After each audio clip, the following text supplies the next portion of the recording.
कुछ technical glitch के कारण मुझे क्लास दोबारा से स्टार्ट करनी पड़ रही है। एक सेकंड दोस्तों, बस मुझे एक बार वॉइस चेक करने दो।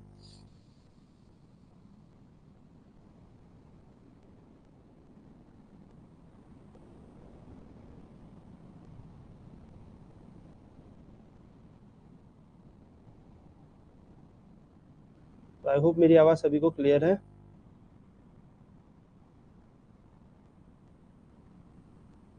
आई होप मेरी आवाज सभी को, बिल्कुल मुझे तो इसकी वॉइस क्लियर आ रही है। ठीक है, चलिए तो शुरू करते हैं दोस्तों आगे की कहानी एवरेज की।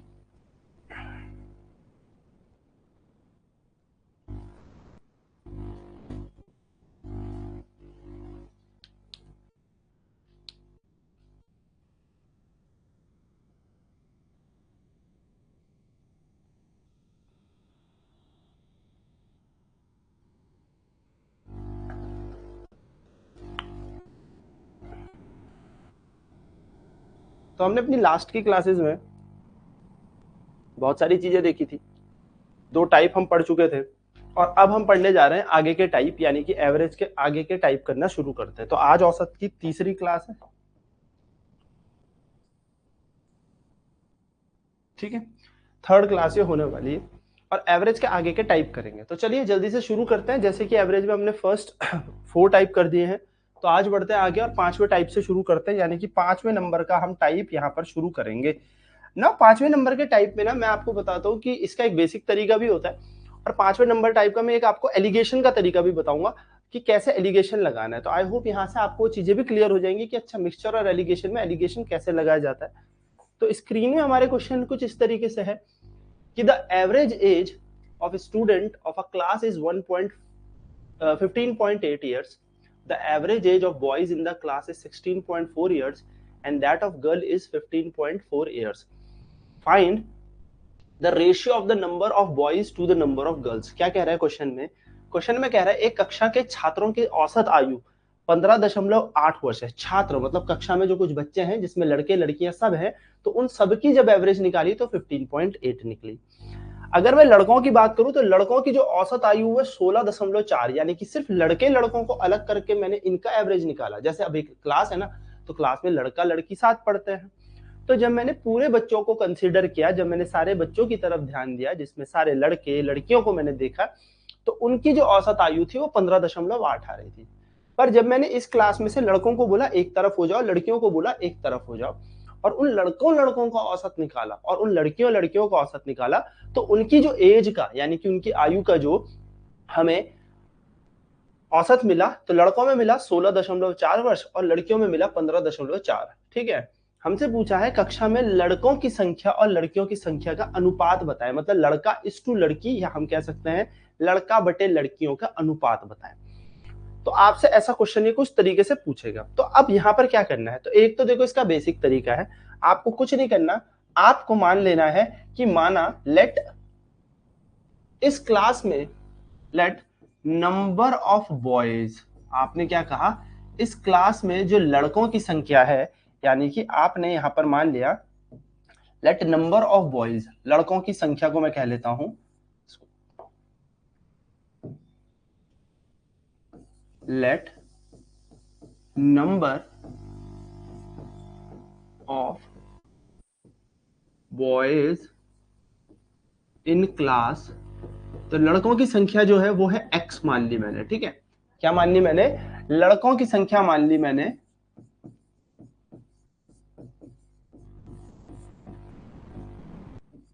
लड़कों की संख्या मानी मैंने x। ठीक है, मतलब x लड़के हैं इस क्लास में, और नंबर ऑफ गर्ल्स मैंने मान लिए, नंबर ऑफ गर्ल्स मैंने मान ली वो y है, यानी लड़कियों की जो संख्या है वो कितनी है, लड़कियों की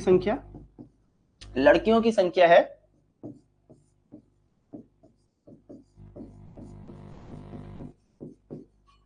वो y मान ली। तो भाई कुल बच्चे कितने हो गए, टोटल बच्चे कितने हो गए, कुल छात्र कितने हो गए इस कक्षा में, तो अगर x लड़के थे और y लड़कियां थी तो x प्लस वाई हो गई। सिंपल।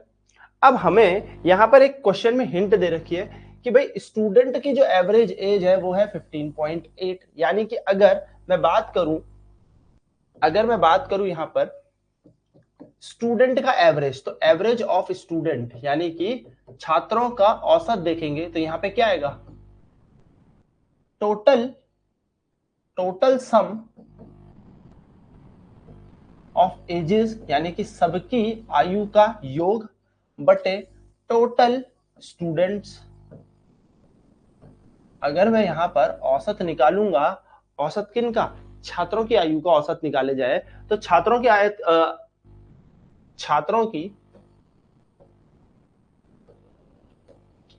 आयु का औसत जो आएगा वो क्या निकलेगा, वो निकलेगा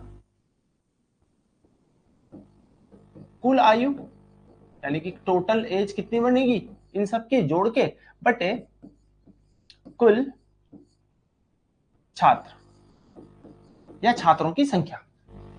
तो ये हमें दे रखी है, कितनी दे रखी है हमें ध्यान से देखो, तो ये दे रखी है 15.8 बच्चों की दे रखी है हमें क्लास में 15.8। तो टोटल एज कैसे निकाली जाएगी, टोटल एज निकाली जाएगी, टोटल सम ऑफ एज अगर हम निकालें या कुल आयु का योग हम निकालें तो वो निकलेगा x प्लस वाई भाई बच्चे। तो टोटल हमारे पास आ जाएगा 15.8 x प्लस वाई। अब ये टोटल कैसे बनेगा, ये पूरी क्लास का टोटल आ गया भाई, एक की उम्र, दूसरे की उम्र, तीसरे की उम्र, चौथे की उम्र, पांचवी की उम्र, सबकी उम्र जोड़ लो तो आपका ये आ जाएगा 15.8 इंटू एक्स प्लस वाई। पर हमारा आंसर ये तो नहीं है। अब हमें पता है लड़के यहां पर x है, तो लड़कों की कुल प्लस लड़कियों की कुल करेंगे तो वो इसी के बराबर तो होगी भाई। लड़कों की कुल निकालेंगे उम्र कि अच्छा इसकी इतनी थी, इन लड़कियों की इतनी थी, इन सबको जोड़ दो तो वो किसके बराबर होगी, इसके बराबर होगी। तो हमारे पास क्या है, हमारे पास एक और हिंट है और वो ये है कि एवरेज एज हमें दे रखी है बॉयज की और वो होगी टोटल एज ऑफ बॉयज, यानी कि कुल आयु, लड़कों की कुल आयु upon total number of boys, है ना। हमारे पास यहाँ पे क्या होगा, हमारे पास अगर आप यहाँ पे देखोगे तो हमारे पास यहाँ पर एक और चीज निकलेगी, वो ये निकलेगी कि लड़कों की औसत आयु जो है वो किसके बराबर निकलेगी, वो निकलेगी कुल आयु या लड़कों की कुल आयु बटे कुल लड़के या लड़कों की संख्या। तो कितनी आयु है लड़कों की, लड़कों की आयु दे रखी है 16.4। देखो लड़कों की क्या दे रखी है 16.4, यानी कि औसत। तो औसत से हम क्या निकाल सकते हैं, टोटल निकाल सकते हैं। तो हम टोटल एज ऑफ बॉयज अगर निकालना चाहें, यानी कि सभी लड़कों की उम्र अगर हम निकालें, सभी लड़कों की उम्र का योग, टोटल एज ऑफ बॉयज, तो वो क्या निकलेगी, इसकी वैल्यू है 16.4, इसका मान था x, तो ये निकल जाएगा। सिमिलरली अगर हम लड़कियों के लिए निकालें तो यहाँ पे क्या बन जाएगा, लड़कियों की औसत आयु इज इक्वल टू लड़कियों की कुल आयु बटे कुल लड़कियां। भाई अगर हम गर्ल्स के लिए निकालेंगे तो क्या निकलेगा, average age of girls equals to total age of girls upon total number of girls, क्योंकि लड़कियों के लिए लड़कियां आ जाएगा। तो अगर मैं सेम ये लड़कों के लिए है और मैं यहाँ पर मिटा के अगर लड़कियों के लिए लिख दूं तो लड़कियों के लिए भी तो क्या बन जाएगा दोस्तों, ध्यान से सुनना, टोटल एज ऑफ गर्ल, यानी कि लड़कियों की कुल आयु, टोटल एज ऑफ गर्ल्स।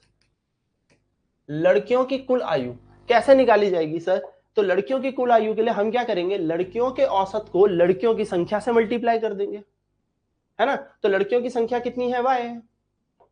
तो हम क्या यहां पर ये नहीं कर देंगे कि एक हमें दे रखा था 16.4 और दूसरा दे रखा है 15.4, तो भैया लड़कियों का औसत था 15.4 और इसे लड़कियों की संख्या से मल्टीप्लाई, ये आई थी लड़कों की कुल आयु, ये आई थी लड़कियों की कुल आयु, यानी कि ये जोड़ने पर किसके बराबर होगा दोस्तों, जो कुल आयु है पूरी कक्षा की।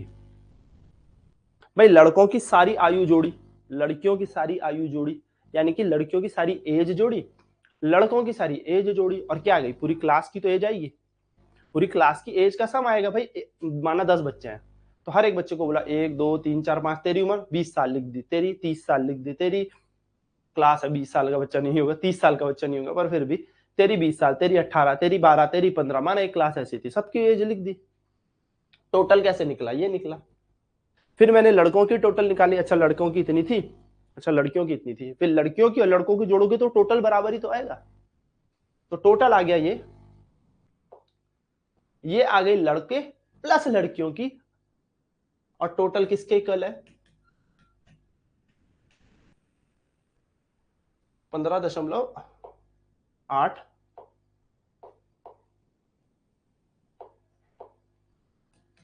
Into x plus Y. बस अब मल्टीप्लाई करना है दोस्तों, नॉर्मल गणित लगानी है। 16.4x 15.4y, मैथ्स कहती है मल्टीप्लाई करो तो 15.8x plus 15.8y। Y Y एक तरफ, एक्स एक्स एक तरफ,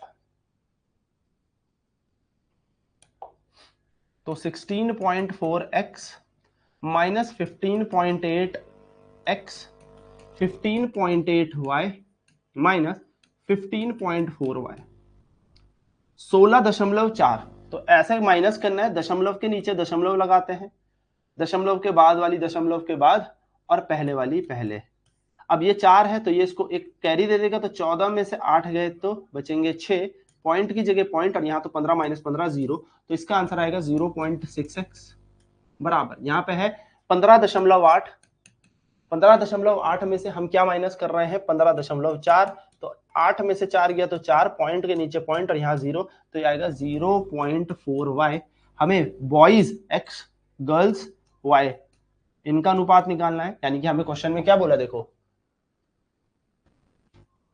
कक्षा में लड़के, लड़के पहले हैं फिर लड़कियां हैं, यानी कि लड़के ऊपर होंगे एंड देन लड़कियां होंगी, ठीक है। यानी कि यहाँ पे अनुपात में पहले लड़के होंगे, तो x ऊपर रखना पड़ेगा हमें, नीचे y, तो बनेगा 0.4 अपॉन ये 0.6 नीचे चला जाएगा, पॉइंट से हटेगा एक 10 आएगा, पॉइंट से हटेगा एक 10 आएगा, 10 ने 10 को मार डाला तो बचा 4/6, और 4/6 का मतलब होता है 2/3, तो अनुपात आएगा 2:3। ठीक है। आपसे ये भी पूछ सकता है कक्षा में लड़कियां ज्यादा है लड़के, तो आपको दिख रहा है यहाँ पे लड़कियां ज्यादा है 3, ठीक है 2:3, तो हमारा अनुपात हो जाएगा 2:3।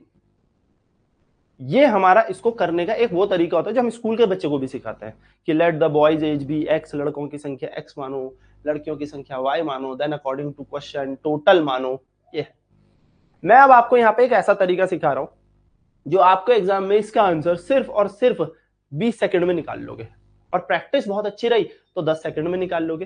कहने का मतलब आपको ये वाला मेथड अपनी झोली में रखना है, ठीक है। जैसे कि मैं कह ही रहा था कि हमें चीजें करनी तो है, हमें 50 क्वेश्चन करने हैं मैथ्स के, तो 50 क्वेश्चन करते हुए ऐसा कोई क्वेश्चन चमकेगा तो हम उसको क्यों छोड़े कि हम इसको 3 से 4 मिनट लगाएंगे, इतना टाइम हमारे पास नहीं है। तो इसकी एक ट्रिक बता रहा हूं, आपको याद रखनी है वो ट्रिक।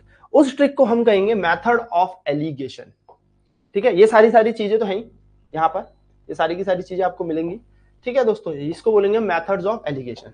चलिए, तो हेडिंग होगी हमारी यहाँ पर मेथड ऑफ एलिगेशन से हम इस क्वेश्चन को करते हैं,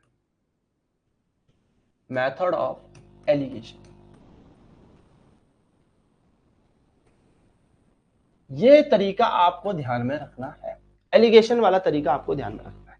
नाउ सर एलिगेशन में क्या होता है, ठीक है। एलिगेशन में क्या होता है? एलिगेशन में आप जब भी जाएंगे आपको कब एलिगेशन लगाना है, बहुत सारे बच्चे इसमें कंफ्यूज रहते हैं। अब कंफ्यूज नहीं रहना, दो या दो से ज्यादा चीजें मिलकर, दो या दो से ज्यादा चीजें मिलकर हमें एक कॉमन चीज दे रही है, दो या दो से ज्यादा चीजें मिलकर हमें एक कॉमन चीजें दे रही हैं, यानी कि एक न्यू क्वांटिटी बना रही है, ठीक है। दो या दो से ज्यादा चीजें मिलकर एक न्यू क्वांटिटी बना रही है, तो वहां पर हम मेथड ऑफ एलिगेशन यूज कर लेते हैं, अगर दो या दो से ज्यादा चीजें मिलकर एक न्यू क्वांटिटी बनाती है। एलिगेशन करने के लिए याद रखेंगे दोस्तों, कोई फर्क नहीं पड़ता कुछ भी, लेकिन याद रखना एक तरफ लिखना लो वैल्यू, एक तरफ आपको लो वैल्यू ढूंढनी है, यानी कि कम मान ढूंढना है, कम कम, चीपर प्राइस बोल सकते हो, सस्ता दाम कह सकते हो, जो भी, ठीक है। एक तरफ रखनी है आपको हाई वैल्यू, यानी कि उच्च मान। तो एक तरफ आपको ना क्या ढूंढना है कि जो क्वेश्चन में हमें लो वैल्यू, यानी कि हम कह सकते हैं कम मान दे रखा है, कम मान, वो लगा देना है, ठीक है। आपको क्या कर देना है, कम मान लगा देना है। और एक तरफ आपको उच्च मान लगाना है अगर आपको उस क्वेश्चन में उच्च मान ढूंढ लिया। ठीक है, तो एक जगह आपने क्या लगाया, कम मान, बहुत कम मान, और एक तरफ लगाया आपने उच्च मान, यानी कि जो उस क्वेश्चन में हाई वैल्यू दे रखी होगी, और एक जगह लगाओगे दोस्तों आप उनके बीच का मीन वैल्यू। मीन वैल्यू यानी कि बीच की वैल्यू, उनके बीच का कोई वैल्यू दे रखा हो, इससे बड़ा हो इससे छोटा हो। मीन वैल्यू यानी कि हम इसको कहेंगे बीच का मान। ठीक है, देखो एक दो बारी क्लिक करने में ये चीज हो सकती है दिक्कत दे, लेकिन लिटरली बोल रहा हूं, ये तरीका सीख जाओगे तो बहुत मजा आने वाला। ठीक है, बीच का मान, इसलिए देखो एवरेज एवरेज सब कर लेते हैं। मैं इतने टाइप क्यों करवा रहा हूं, क्योंकि मैं चाहता हूं कि आपने जो मैथ्स पढ़ ली ना, अगली बार कभी दिक्कत ना हो। आपके पास इतने तरीके हो उन क्वेश्चन को सॉल्व करने के कि आपको लगे कि हाँ मैथ्स से मुझे डर नहीं लगता, मैथ्स मुझे आती। ठीक, तो अब क्या करना है, यहां पर कम मान लिखना है, यहाँ पे हाई मान लिख दिया, उच्च मान लिख दिया, यहाँ पे इन दोनों का मीन लिखना है। मीन क्या मतलब होगा, ध्यान से सुनना, इस लो से ये बड़ा होगा और इस हाई से ये छोटा होगा, आपको ये क्वेश्चन में ढूंढना है, बस आप कुछ नहीं करना, इन दोनों का अंतर निकालना है।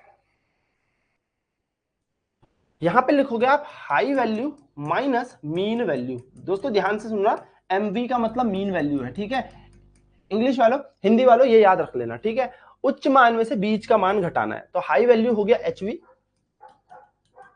इस हाई वैल्यू से ये मीन वैल्यू घटा के यहां लिख देनी। और दोस्तों आपको पता है बड़े में से छोटा ही माइनस होता है भाई, तो मीन वैल्यू में से यहां पर आप क्या लिख दो, लो वैल्यू घटा दो, बस खत्म कहानी। और इन दोनों का आपस में क्या बन जाता है, रेशियो। तो लो वैल्यू को हम एलवी बोल रहे हैं। सर समझ में नहीं आया, कुछ नहीं करना, इस क्वेश्चन को मैं इसी से समझाऊंगा एलिगेशन के तरीके से। आपको करना क्या है, आपको देखना है क्या इस क्वेश्चन में एक जगह हाई वैल्यू एक जगह लो वैल्यू दे रखी है और बीच में एक वैल्यू है, आपने एक जगह लो वैल्यू लिख देनी है, कोई फर्क नहीं पड़ता दोस्तों, लो वैल्यू की जगह यहाँ पे हाई वैल्यू ले लो, कोई दिक्कत नहीं है। ऐसा नहीं कि लेफ्ट साइड में या राइट साइड में लो वैल्यू, आप यहाँ पे हाई वैल्यू भी लिख लो, कोई दिक्कत नहीं है। बस मेरी बात सुनना, इधर हाई वैल्यू लिखोगे तो इधर लो वैल्यू लिखना, अगर इधर लो वैल्यू है तो इधर हाई वैल्यू लिखला, लेकिन बीच में इनका बीच का मान लिखना, यानी कि इससे बड़ा, और अगर ये हाई वैल्यू तो इससे छोटा।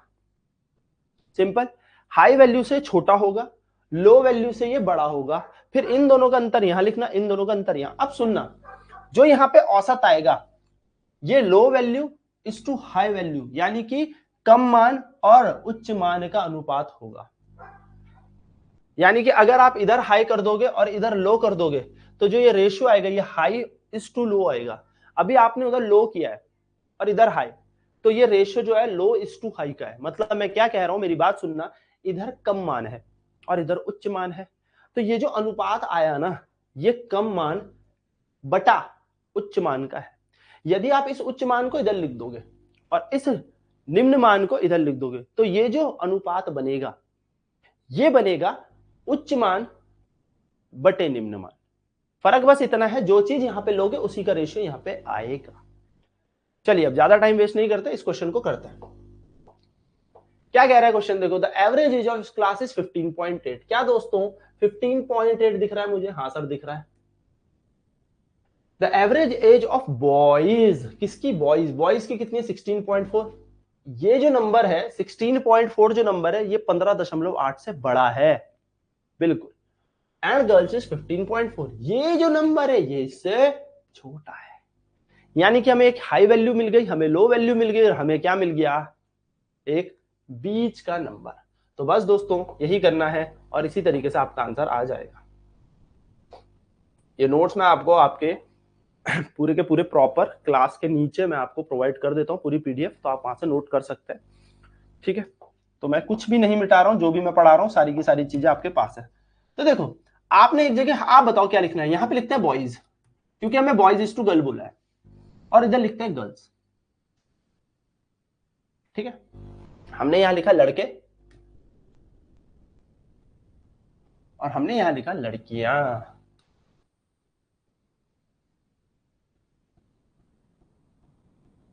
ठीक है, चलो ये भी समझ में आया। लड़कों की जो आयु थी वो थी 16.4 औसत एवरेज, और लड़कियों की थी 15.4। और जो मीन वैल्यू थी, यानी कि देखो एक जगह मैंने हाई वैल्यू लिख दी, एक जगह मैंने लो वैल्यू लिख दी, और जो इनका मीन था वो था 15.8, यानी कि मैंने इन दोनों के बीच का नंबर लिख दिया। मैंने आपको कहा क्या ये 15.8 इससे छोटा है, देखो हाँ है। क्या ये 15.8 इससे बड़ा है, हाँ है। बस कुछ नहीं करना, अंतर निकाल दो। तो 16.4 में से 15.8 घटाने पर क्या आएगा दोस्तों, 0.6 आएगा। वहीं 15.8 से देखो बड़े में से छोटा घटाते हैं, जब 15.4 यानी कि 15.8 में से 15.4 घटाओगे तो इट विल बी 0.4। मैंने कहा इन दोनों का ही तो रेशियो होता है। ये कौन है, बॉयज, ये कौन है, गर्ल्स, यानी कि ये है बॉय इस टू गर्ल का रेशियो। तो बॉय कितने हैं 0.4, गर्ल कितनी है 0.6, पॉइंट हटा 4/6, पॉइंट हटा के 10 लगा लेना 2/3, और ये आपका आंसर है, खत्म। बहुत बड़ी पावर होती है एलिगेशन की। अगर आपको ये क्वेश्चन समझ में आया होगा तो आपको ये पता लगा होगा कि आपकी कितनी मेहनत बच गई। अब दोस्तों एक चीज यहां पर और सुनना, क्वेश्चन यही थोड़ी बताना है, इसके अलावा भी कैसे टाइप के क्वेश्चन बन सकते हैं वो मैं आपको बता रहा हूं, तो आप ध्यान से सुनिएगा। 2:3, ठीक है। इन दोनों को काट दो, पॉइंट हटाओ, नीचे 10 लगेगा, इससे हटाओ, इधर 10 लगेगा, 10 से 10 कट गया, 2 दूनी 4, 2 3 6, तो 2:3। लड़के कितने हैं 2, लड़कियां कितनी है 3, यानी कि इनका अनुपात बन गया 2:3, हमारा आंसर है। अब अगर यहाँ पे लड़कों की संख्या दे रखी होती, फॉर एन एग्जाम्पल, अगर हमें यहाँ पे लड़कों की संख्या दी होती, जैसे लड़के हैं 50, माना कक्षा में 50 लड़के हैं, दे नहीं रखी, मान लो दी होती, तो ये जो 2 है, ये जो 2 है, इसको हम x मान के किसके बराबर करते हैं, 50 के। क्या कारण है, क्योंकि लड़कों का अनुपात और लड़कियों का अनुपात कट रहा होगा, माना 50:150 रहा होगा तो 50, या फिर मैं बोल सकता हूं 50:, ऐसा नंबर रहा होगा जो 2:3 का रेशियो में दे रहा है। तो ये जो 2x है और ये 3x है, कुछ देखो यहां से कुछ कटा ही तो है नंबर, यहां से कुछ कैंसिल ही तो हुआ, जैसे 2 2 4, 2 3 6, तो 2 से काटा। समझ रहे हो ना मेरी बात, मैं क्या कह रहा हूं, अनुपात कब बनता है, अनुपात बनता है जब कोई कॉमन टर्म कटती है, जैसे 10/20, तो लिख तो हम ऐसे भी सकते हैं, अनुपात कब कटेगा, जब 10 के टेबल से, 10 के पहाड़े से इसको काटा, 10 × 10, 10 दूनी 20, तो काटा ऊपर भी 10 से और नीचे भी 10 से, यानी कि कॉमन चीज, एक ऐसी कॉमन चीज से हमने डिवाइड किया दोनों को, उसके बाद अनुपात बनता है। आंसर 1/2 ही है, लेकिन नंबर 1/2 तो नहीं थे, नंबर थे 10/20। अब 10/20 का अनुपात तो कितने से भी आ सकता है, 100/200 दे सकता है, तो ऊपर और नीचे किससे भाग दिया, 100 से, यानी कि एक कॉमन चीज थी जो ऊपर भी, तभी आपने जब भी टेबल काटे होंगे तो आप ऐसा टेबल सोचते हो जो ऊपर भी उसी पहाड़े से काटे, नीचे भी उसी पहाड़े से, क्योंकि एक कॉमन चीज ऊपर से भी कटेगी, नीचे से भी कटेगी। तो यहां पर क्या होगा, ये 2x जो होगा किसके इक्वल मानना है, 50 के, और 2x 50 के इक्वल मानते ही x का मान कितना आ जाएगा, 25, तो x 25 आ गया, तो आप यहां से क्या लड़कियों का मान भी निकाल सकते हो, बिल्कुल निकाल सकते हो, कितना है 3x, तो 75 लड़कियां रही होंगी।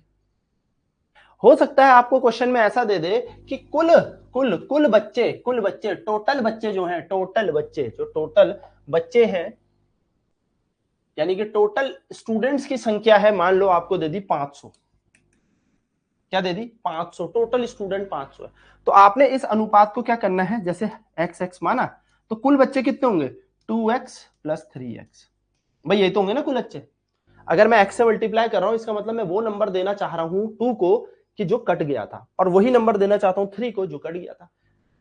तो भैया ये 3 और 2 कितने बनेंगे 5x, और ये 5x किसके बराबर होंगे दोस्तों 500 के, यानी कि यहां से आप x का मान निकालोगे तो 100 निकलेगा, और इस x को कहां पुट करोगे 2 पे, तो 200 बच्चे लड़के थे और 2 300, क्योंकि 100 का मान, x का मान 100 है तो 3 × 100 300 लड़कियां थी। कहने का मतलब क्या है, आप इस क्वेश्चन में अगर आपको एक स्टेप आगे कुछ पूछ लिया तो आप वो भी निकाल सकते हो, और अगले क्वेश्चन में हम वही कर रहे हैं, ठीक है। तो आई होप अभी आपको रेशियो निकालना आया होगा कि एक तरफ हाई वैल्यू लिखो, एक तरफ लो वैल्यू लिखो, और फिर क्या करो, बीच में इनका मीन माध्य लिख दो या मीडियम लिख दो, जो भी इनके बीच का है, ठीक है, मीन लिख दो, और इनका डिफरेंस निकाल के जो भी रेशियो आएगा वो आएगा। जो इधर की तरफ आया वो लड़के थे तो बॉयज, इधर की तरफ गर्ल्स थी तो बॉयज टू गर्ल, आंसर 2:3 है, इसे कहते हैं एलिगेशन। चलिए तो इस क्वेश्चन को अब हम करते हैं, देखो क्या कह रहा है, इन अ स्कूल विद 600 स्टूडेंट। देखो क्वेश्चन मैंने एक स्टेप आगे बढ़ा दिया। The average age of boy is 12 years and that of girl is 11 years. The average age of the student in the school is 11 year and 9 month. Find the number of the girls in the school. देखो आप चाहो तो उसी तरीके से कर सकते हो कि लड़कों को x मान लो, लड़कियों को y मान लो, फिर x प्लस वाई करके पूरी उम्र के साथ खेल वेल के अनुपात निकालो, अनुपात का फिर योग करो, वो 600 के बराबर रखो, फिर एक या x का मान निकालो, फिर लड़कों की संख्या जो थी उससे x को मल्टीप्लाई कर लो और लड़कियों की जो थी उससे x को मल्टीप्लाई।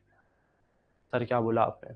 वही तरीका x और y निकालो इस पूरे तरीके से, फिर इसमें 2x और 3x मानो, फिर कुल योग करो, फिर कुल योग 600 के बराबर करो और वो सारी कहानी करो। एक तरीका हुआ। दूसरा तरीका मैं आपको यहां पर अब बता रहा हूं, ध्यान से सुनना। जो काम x करेगा वो काम मैं भी करूंगा। मेरा नाम लिख लो x की जगह, मेरी वैल्यू उठा के लड़कियों की वैल्यू से मल्टीप्लाई कर देना, मेरी वैल्यू उठा के लड़कों की वैल्यू से मल्टीप्लाई कर देना। x क्या है? एक मानने का तरीका कि x का मान इतना तो इतना से मल्टीप्लाई। तो जो काम x करता है वो 1 भी करेगा, वो 100 भी करेगा। ये बात ध्यान में रखना, ठीक है? तो x एक सिर्फ मानने का तरीका है। अब सुनिए, 600 छात्र वाले एक स्कूल में लड़कों की औसत आयु 12 वर्ष है और लड़कियों की औसत आयु 11 वर्ष है। तो लड़के 12 और लड़कियां 11। उम्र नहीं, मतलब लड़कियों की नहीं, लड़कों की औसत आयु। स्कूल में छात्रों की औसत आयु, छात्र यानी कि टोटल नंबर ऑफ स्टूडेंट, 11 वर्ष 9 महीने है। तो मेरे दिमाग की बत्ती जलती है कि ये 11 वर्ष 9 महीने इस 12 से तो छोटे हैं। अगर कोई लड़का एग्जाम्पल 11 साल 9 महीने का है और मैं 12 साल का हूं तो वो मुझसे छोटा है, यानी कि एक वैल्यू मैं बड़ी और मुझसे छोटी वैल्यू मुझे मिल गई। और वहीं पर अगर एक लड़का 11 साल का है और एक लड़का 11 वर्ष 9 महीने का है तो वो 11 साल से बड़ा है। यानी कि दोस्तों मुझे क्या मिल गया? High value low value. तो मैंने इधर लिखना है 12 साल, इधर लिखना है 11 साल और इधर लिखना है 11 साल 9 महीने। तो क्या ये वैल्यू, क्या ये वैल्यू, क्या ये वैल्यू, देखो ये बॉयज है, ये गर्ल्स है, ये तो दे भी रखा है ना, बॉयज और गर्ल्स। 12 वर्ष किसकी है? लड़कों की। 11 किसकी है? लड़कियों की। ये क्वेश्चन में दे रखा है और ये औसत है। अब जो औसत है वो बीच का नंबर आ गया इनके। हाँ सर आ गया। अब क्या किया जाए? 12 साल में से 11 साल 3 महीने घटा दो। तो 12 साल का मतलब क्या होता है? 11 साल 12 महीने, 11 साल 9 महीने घटा दो तो बचेगा कितना दोस्तों? 3 महीने बचेंगे। तो यहां पे लिख दो 3। भाई इन दोनों का अंतर कितना आएगा? 3। भाई कोई लड़का 12 साल का है, एक लड़का 11 साल 9 महीने का, तो वो कितने साल बड़ा है उससे? 3। कितने महीने बड़ा है? 3 महीने तो बड़ा है। ऐसे तो बोलते 3 महीने बाद तो मैं 12 का हो जाऊंगा, यानी कि 3 महीने बड़ा है वो उससे। यहीं पर 11 में से ये घटाएंगे तो 11 साल 9 महीने में से 11 घटाओ तो 9 महीने का गैप आता है। भाई गैप तो कितने का आएगा? 9 महीने का ना। 11 साल 9 महीने का एक लड़का है और एक लड़का 11, तो ऑब्वियसली वो लड़का उससे 9 महीने बड़ा है। गैप निकाल लो। अनुपात निकलेगा तो 3:1 अनुपात निकलेगा। क्या हमसे अनुपात पूछा है? नहीं। ये तो आ गई बात समझ में। ये तो सर वही था। अगर हमसे अनुपात पूछता तो हम निकाल लेते कि लड़के यहां पर 3 और लड़कियां यहां पर 1, यानी कि 3:1 के अनुपात में। पर अनुपात कभी भी नंबर नहीं होता। यहां पर 30 लड़के 10 लड़कियां हो सकती हैं, यहां पर 300 लड़के 100 लड़कियां हो सकती हैं, पर कुल योग कितना है? 600। यानी कि इन दोनों को मिलाकर 600 बनना चाहिए। तो दोस्तों 3 और 1 4 को अगर जोड़ दिया जाए तो कुल संख्या बन जाएगी। तो 4 का मान कितना है? 600। इस अनुपात के हिसाब से 4 का मान कितना है? 600। देखो ये कुछ उसी तरीके से है कि अगर मैं यहां पर x मान लू और x मान लू तो 3x प्लस 1x, 1x मतलब जिसको हम x कह सकते हैं, इसका योग कुल बच्चे ही तो हुए। भाई ये लड़कों की संख्या का अनुपात है, ये लड़कियों की संख्या है, लड़के बटे लड़कियों की संख्या का अनुपात है। तो अनुपात में अगर मैं x मल्टीप्लाई नीचे कर दूं तो दोनों जोड़ के कुल बच्चे ही तो बनेंगे। तो 3x प्लस x बराबर कितना होगा? 4x। और ये 4x जो होगा वो कुल छात्रों की संख्या 600 के बराबर होना चाहिए। तो 4 कम 4, 4 से कटेगा 15, x का मान कितना आया? 150। तो दोस्तों लड़के कितने थे? 3x, तो 3 इंटू 150, 450 तो कक्षा में लड़के हैं और लड़कियां कितनी है? 1x, क्योंकि इनका अनुपात x में आया था तो x की वैल्यू कितनी है? 150। तो 150 लड़कियां हैं, 450 लड़के हैं, दैट्स इट, खत्म कहानी। आपसे कुछ भी पूछे तो हमसे क्या पूछा है, विद्यालय में लड़कियों की संख्या ज्ञात कीजिए, तो हमारा आंसर 150 हो जाएगा। अगर आपको अनुपात निकालना आ गया तो अनुपात का कुल योग कुल के बराबर होता है। अगर सिर्फ वो लड़कों की संख्या देता तो हम 3x को लड़कों की संख्या के बराबर कर लेते, अगर वो हमें लड़कियों की संख्या देता तो हम x को उसके बराबर कर लेते। हमें सिर्फ x का ही तो मान चाहिए था, उसके बाद तो हम उसे चिपका देते हैं कहीं पे भी। अब मैं आपको क्या सिखाना चाह रहा था, हम x भी क्यों माने, मैं आपको यह सिखा रहा था कि जो काम x करेगा वो 1 भी करेगा। तो इस चीज को हम ऐसे भी तो कर सकते थे, हालांकि देखो जिसको x से समझ आता है वो x से कर सकता है। हमारा अनुपात आया 3:1, 3 तिया 9, 3 एकम 3। ये लड़कों की संख्या का ये लड़कों की संख्या बटे लड़कियों की संख्या है, यानी कि लड़कों बॉयज का नंबर इस टू लड़कियों का नंबर। तो 3 + 1 4, 3 + 1 4, 4 = 600। हम ये भी तो कर सकते हैं, क्यों x मानू, 3 और 1 4, 4 बराबर 600, 1 बराबर कितना है 150। जब 1 का मान 150 है तो 3 का मान कितना होगा, 1 बराबर 150, तो 2 बराबर 300, तो 3 बराबर 450 और 1 बराबर तो 150 है ही। तो ये है लड़कियों का नंबर, ये है लड़कों का नंबर, हमारा आंसर लड़कियों का नंबर है, सिंपल। आप x मानो या सिंपल 1। आपको ये बात ध्यान में रखनी है कि इस तरीके से भी क्वेश्चन बनते हैं, तो कैसे इसमें एलिगेशन लगाना है और एलिगेशन के रेशियो के बाद आपको कैसे, देखो एवरेज का क्वेश्चन है लेकिन हम इस पर रेशियो लगाना भी सीख रहे हैं, ठीक है। ये रेशियो एंड प्रोपोर्शन को लगाना भी सिखाता है, इसलिए मैंने सारी चीजें आपको वैसे बताई है जैसे हम लोग पढ़ते हैं। मैं चाहता तो आपको उस तरीके से क्वेश्चन लेता 1 2 3 4 5 6 7 8 सबको जुड़वाता पहले, फिर डिवाइड करवाता नंबर से, बट वो वाले टाइप गए यार, वो सबको आते हैं कि एवरेज कैसे निकाला जाता है, टोटल सम बटे टोटल नंबर, ठीक है। तो आपको मैं टाइप इसीलिए करा रहा हूं कि आप आजकल आने वाले क्वेश्चनों से भली भांति परिचित हो जाए कि ऐसे क्वेश्चन आते हैं। चलिए, the average salary of all the worker in an organisation is 8000।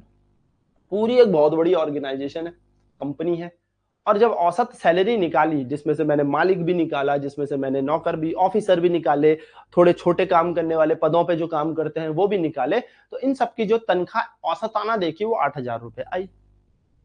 The average salary of 7 officer, जो 7 ऑफिसर थे उनकी 12000 रुपए आ रही थी, ऑफिसर जो थे उनको ज्यादा मिलती है, एंड जो नॉन ऑफिसर थे उनकी 6000 थी।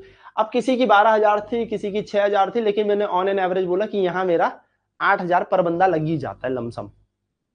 मैंने ये नहीं बोला कि मेरे ऑफिसर को मैं 12 देता हूं, मेरे नॉन ऑफिसर्स को मैं 6,000 रुपए दे रहा हूं। मैंने कहा नहीं, ऑन एन एवरेज हर बंदे को 8000 मान ले एवरेज, ठीक है। Find the total number of worker, आपसे पूछ रहा कुल वर्कर कितने हैं, कुल संख्या में बताओ कि कुल यहां पर कार्यकर्ता है कितने हैं। तो देखो ये क्वेश्चन भी अच्छे क्वेश्चन है। एक संगठन में सभी कर्मचारियों का औसताना वेग या औसत वेतन 8000 रुपए है, 7 अधिकारियों का औसत वेतन 12000 है और गैर अधिकारियों का औसत वेतन 6000 है। संगठन में कर्मचारियों की कुल संख्या क्या है। तो आपको क्या लिखना है, सबसे पहले इधर लिख देना ऑफिसर और इधर लिख दो नॉन ऑफिसर, जो हमें क्वेश्चन में दे रखा, ठीक है। ऑफिसर का नंबर कितना है भाई, ये देखो सबसे पहले। So the average salary of the working organisation 8000 rupees, average 7, कितने ऑफिसर है 7, तो मैंने यहाँ ऊपर लिख दिया 7 ऑफिसर है। ये भी उसने बता दिया कि इस ऑर्गेनाइजेशन में भैया 7 ही ऑफिसर हैं। अब एक बात सोचो, अगर 7 ऑफिसर है तो 7 ऑफिसर में मैं क्या जोड़ दूं, नॉन ऑफिसर जोड़ दूं, तो कुल संख्या बन गई ना। सवाल यही तो है कि नॉन ऑफिसर कितने हैं भाई, ऑफिसरों की संख्या के साथ नॉन ऑफिसर जोड़ दूंगा तो टोटल एम्प्लॉय मिल जाएंगे इस ऑर्गेनाइजेशन के। तो उसने ये तो बता दिया 7, पर ये नहीं बताया, तो कुछ और हिंट से आपसे ये निकलना चाह रहा है, ठीक है। तो ऑफिसर का जो सैलरी पैकेज है भाई वो है 12,000 रुपीज, एक ऑफिसर को 12,000 रुपए जाती है, ठीक है, एवरेज मतलब। और नॉन ऑफिसर को कितनी जाती है 6,000 रुपए एवरेज। और इन दोनों के बीच का नंबर देखो, एक जगह हाई वैल्यू एक जगह लो वैल्यू, इन दोनों के बीच का नंबर हमने यहां पे लिख दिया। हम माइनस करते हैं तो 12 में से 8 गया, 8 में से 6 गया, इन दोनों का अनुपात 1 2 3, 1 2 3, 2 एकम 2, 2 दूनी 4, यानी कि 1:2 आ गया। ये 1:2 है, 1:2 है। अब मैंने आपको कहा था कि आप यहां से 1 का मान निकाल लो, क्या हमें कुल दे रखा है, नहीं। अब हमें कुल नहीं दिया, कुल देते तो हम इन दोनों को जोड़ते, फिर कुल के बराबर करते, क्योंकि अनुपात किसका, ऑफिसर और नॉन ऑफिसर का। पर हमें कुल तो दिया नहीं है, हमें ऑफिसर दिए हैं, तो हम यहां पर x मानेंगे कि भाई x ऑफिसर है और 2x यहां पर नॉन ऑफिसर है। अब ये जो 1x है इसकी मान कितना है, इस 1x का मान 7 ही तो है, यानी कि ऑफिसर की जो संख्या है और जो नॉन ऑफिसर की जो संख्या है, ध्यान से सुनना दोस्तों, ऑफिसर की संख्या है 1x और नॉन ऑफिसर की जो संख्या है वो है 2x, यानी कि ये 1x किसके बराबर हो गया, 7 के, x का मान किसके, 7। कैसे, क्योंकि दे रखा है देखो 7 ऑफिसर, तो x का मान 7 है, तो नॉन ऑफिसर का मान कितना है, 2x सर। तो 2x यानी कि 2 गुणा x, 2 गुणा 7 यानी कि 14 यहां पर नॉन ऑफिसर है। इस कंपनी में 14 यहां पर नॉन ऑफिसर है और 7 यहां पर ऑफिसर है, जिसकी संख्या हमें दे तो रखी थी, हमने नॉन ऑफिसर निकाली। हमसे क्या नॉन ऑफिसर पूछा है, नहीं, हमसे पूछा है कुल संख्या, यानी कि वर्कर कितने हैं, तो टोटल वर्कर जो होंगे वो क्या होंगे, ऑफिसर प्लस नॉन ऑफिसर। तो ऑफिसर है 7, नॉन ऑफिसर है 14, यानी कि टोटल 21 कार्यकर्ता हैं, 21 कर्मचारी हैं, 21 यहां पर टोटल वर्कर्स हैं। सिंपल, इस तरीके से आप निकाल सकते हैं। एक तरीका यह था। एक तरीका फिर मैंने बोला भाई टोटल कर लो ना, तो 2 और 1 कितना होगा, 3, तो टोटल कितने हैं यहाँ पे, 3x लोग हैं। भाई x किसकी संख्या है, ऑफिसर की, 2x किसकी संख्या है, नॉन ऑफिसर की, तो x plus 2x 3x, 3x है इस पूरी ऑर्गेनाइजेशन में वर्कर्स, 3x है इस टोटल ऑर्गेनाइजेशन में वर्कर्स। तो x का मान तो 7 था ही, तो 3 गुणा 7 करो तो टोटल वर्कर कितने, 21। एक तरीका ये भी है, रिश्ता वही, सोच नहीं, पहले एक निकाला फिर दूसरा निकाला, दोनों जोड़े, हम क्यों करें, पहले ही जोड़ के निकाल लो ना कि अच्छा 3x ही तो है टोटल, x का मान 7, 3 गुणा 7 21। कैसे भी कर सकते हो, वो तरीका भी आपका है, ये भी, लेकिन बस ये पता होना चाहिए कि जब वो टोटल देगा तो हम इन टोटल रेशियो का सम करेंगे और टोटल के बराबर रखेंगे। जब वो सिर्फ 1 की वैल्यू देगा तो हम उसको 1 के बराबर मानेंगे। अगर वो नॉन ऑफिसर की वैल्यू देता तो हम 2x को नॉन ऑफिसर की वैल्यू के बराबर मानते हैं। माना वो यूं देता कि नॉन ऑफिसर यहाँ पे 14 है, तो हम 2x को किसके बराबर मानते, 14 को। x का मान आ जाता 7, x का मान 7 है तो यहाँ पे 1x है, 1 का मतलब 1 ही होता है, तो x का मान कितना हो गया, 7, यानी कि यहाँ पे ऑफिसर 7 आ जाते हैं। कान ऐसे पकड़ो, कैसे भी पकड़ो, बात वही है, बट थोड़ा सोचने का तरीका आपको आना चाहिए, थोड़ा सा दौड़, मतलब घोड़े दौड़ने चाहिए दिमाग के। ठीक है, ये एलिगेशन बहुत इंपॉर्टेंट है, बहुत अच्छे तरीके से आपको करना है। अब आता है हमारे पास next type number 6, problem related to age. अब एज रिलेटेड प्रॉब्लम आता है हमारे पास, एज संबंधी। ठीक है, तो अब एज वाले प्रश्न हम करेंगे अगली क्लास में, यानी कि कल, क्योंकि मैं धीरे धीरे लेके चल रहा हूँ, आप प्रैक्टिस करते चलिए। धीरे धीरे का मतलब ये नहीं है कि बहुत ही धीरे चलेंगे। ठीक है, कल संडे तो कल भी हम इसकी क्लास को करेंगे और ये निपटाएंगे, तो डेफिनेटली आपको क्या हो जाएगा, पढ़ते चलो, सारी की सारी चीजें चलते चलो। तो आज आपने एक नया तरीका सीखा जिसका नाम है एलिगेशन। एलिगेशन आपने सीखी है, ठीक है, तो एलिगेशन में हमेशा याद रखिएगा कि एक तरफ आपको लोअर वैल्यू लिखनी है, एक तरफ आपको हाई वैल्यू लिखनी है, और इस तरीके से आपको बीच का मान लिखना है, और फिर हाई वैल्यू में से मीन वैल्यू घटा दो, मीन वैल्यू में से लो वैल्यू घटा दो, जो भी आएगा अनुपात आएगा। अनुपात हमेशा, अनुपात का योग करोगे तो वो टोटल के बराबर आएगा, अकेला अकेले के बराबर आएगा, अकेला अकेले के बराबर आएगा। धीरे धीरे जब इन चीजों को लिखोगे, प्रैक्टिस करोगे, तो चीजें दिमाग में चलने लगेंगी, क्योंकि ये नई चीजें आप सीख रहे हो तो थोड़ा टाइम लगता है। माइट भी किसी ने पढ़ा हो पहले, मैं ये नहीं बोलूंगा कि नहीं पढ़ा नहीं होगा, कोई मैं नई चीज नहीं पढ़ाता, ये सबने पहले से पढ़ी होती है, मैंने भी कहीं से पढ़ी है, आप भी कहीं से पढ़ी रहे हो, मैं भी वो चीज पढ़ा रहा हूँ। ठीक है, तो ये सब चीजें कहीं ना कहीं से चलती आ रही है, कोई नई चीज ये नहीं है, बट है आप लोगों को ये सीखना। ठीक है, तो चलिए मिलता हूं नेक्स्ट क्लास में, जिसमें हम आगे की बात करेंगे औसत में टाइप नंबर 6 से। तो अब हम टाइप नंबर 6 शुरू करेंगे। ठीक है, 5 हमने कर लिया है, 6 शुरू करेंगे, एज रिलेटेड प्रॉब्लम। और आशा करूंगा कि कल हम इस पूरे टॉपिक को निपटा लें, क्योंकि इसमें टोटल 10 टाइप है भाई। ठीक है, टोटल 10 टाइप है, तो छठा टाइप ये बन गया। ठीक, अब थोड़ा आसान टाइप आ जाएंगे, ज्यादा नहीं, बस थोड़ा सा दिमाग लगाने वाला हल्का सा, लेकिन आसानी टाइप है। तो एवरेज ज्यादा टफ है नहीं, अगर आप इनको बैठ के करोगे तो 5 टाइप आई होप आपको बहुत अच्छे से समझ में आ जाएगा। तो अब हम टाइप नंबर 6 करेंगे कल, मिलेंगे कल same time. Till then bye bye, take care, overnight, जय हिंद, गॉड ब्लेस यू ऑल।